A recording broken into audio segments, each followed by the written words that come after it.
নিক মোল্ডের unique candle আজকে হচ্ছে পার্ট 12। অনেক আপুরাই আছেন ডল ক্যান্ডেল বা যে কোনো মূর্তি টাইপ অফ ক্যান্ডেল আপুরা পছন্দ করেন না।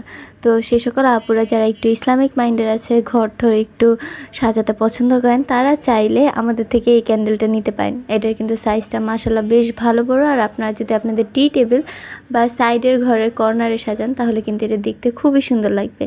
এখানে আমি ইয়েলো কালার কেন বানাইছি, কারণ আমি আগেই বলছি আমি এক্সপেরিমেন্টের যে ক্যান্ডেলগুলো থাকে সেগুলো সবসময় হচ্ছে পচা যে মোমগুলো থাকে পাতিলে পড়ে থাকে সেগুলো দিয়ে বানিয়েছি।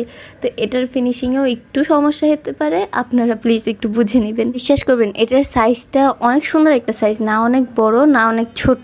তো এটাতে যখন আমি মোম ঢালছিলাম আমি মনে করছিলাম যে অনেক মনে হয় মোম লাগবে, মোলটা দেখেই বড় বড় লাগতেছিল। কিন্তু যখন আমি মোম ঢালা শুরু করছি তখন বুঝতে পারলাম যে অত বেশিও ওয়্যাক্সের প্রয়োজন হয় না এটা বানাতে। মানে মোটামুটি ভালোই ওয়্যাক্স লাগে, কিন্তু অনেক বেশি যে এরকম না, যার কারণে এটার প্রাইসটাও রিজনেবল থাকবে।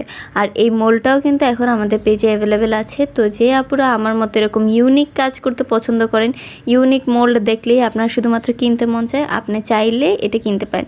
আর এখানে অ্যারাবিকে কী লেখা আছে এটার জানার আগ্রহ যদি থাকে আমি স্ক্রিনে এখানে লিখে দিচ্ছি। এটা হচ্ছে আমি চ্যাট জিপিটিকে জিজ্ঞেস করার পরে এটা আমাকে দিয়েছে। এটা কোনো সূরার পার্ট নয়, এটা হচ্ছে ওয়ান কাইন্ড অফ দোয়া।